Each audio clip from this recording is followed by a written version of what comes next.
Hello from Glasgow to all you wonderful Sunny Hill people down there in the south coast. I've been given 3 chapters, Isaiah chapters 10, 11 and 12, to draw gleanings from in 3 to 5 minutes. Here we go. In chapter 10 verse 15 we read, "Shall the axe boast over him who hews with it, or the saw magnify itself against him who wields it?" The Assyrians and later the Babylonians would be God's instrument of judgment upon Israel and Judah, demonstrating that God can use bad people to good ends. If that tells us anything, it says that no one should ever get the idea that just because God uses them, this should be seen as a measure of their own virtue. God would be using the Assyrians as instruments of judgment, but when this was all over, and it wouldn't be that long, the Assyrians were going to have their day too. In verse 25 we read, "In a very little while my fury against Israel will come to an end, my anger will be directed to your destruction," he says to the Assyrians. A couple of lessons perhaps from us. Number 1, don't take pleasure in the destruction of people who are asking for it. When we gloat, we're just asking for it ourselves. Our day will come too. And that leads to number 2. May we never forget that anything good that we have came from him, not us. And don't think that God using us is somehow a measure of virtue on our part. When I receive a wonderful gift in the post, I don't rush through to my wife and say, "Oh, what a wonderful postman we've got." Chapter 11, wonderful. Jesus arrives, the righteous branch.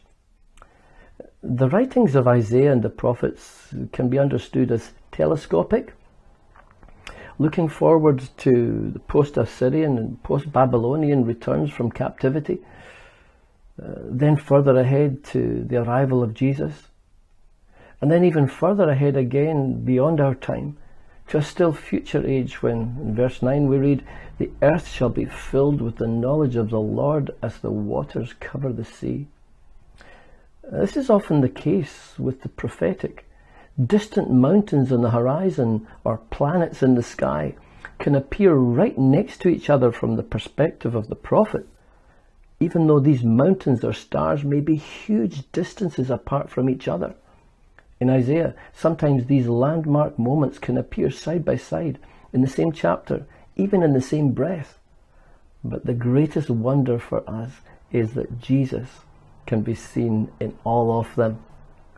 In chapter 12, wow, what a beautiful little chapter this is, centering on Jesus himself. This passage, particularly verse 3, where it says, "You shall joyously draw from the wells of salvation," was still traditionally quoted by the high priest in the time of Jesus at the conclusion of the Feast of Tabernacles in Jerusalem. It was on one such occasion in John chapter 7 and verse 38 that Jesus himself upstaged the high priest by standing in front of the people before the high priest had come out and had the chance to close proceedings. And he said, "If anyone is thirsty, let him come to me and drink. He that believes in me, from his innermost being shall flow rivers of living water." What about you? Have you been filled with the Holy Spirit today? If you haven't, perhaps it's because you haven't asked. Jesus said, "Ask and it will be given to you. Seek and you shall find. Knock and it will be opened to you." And he was speaking particularly about asking and seeking and knocking to be filled with the Holy Spirit. That's your promise. That's your heritage today. Ask him now, "Lord, fill me this day with your Holy Spirit, and may the wells of salvation flow through me and through us in this wonderful place of Sunny Hill."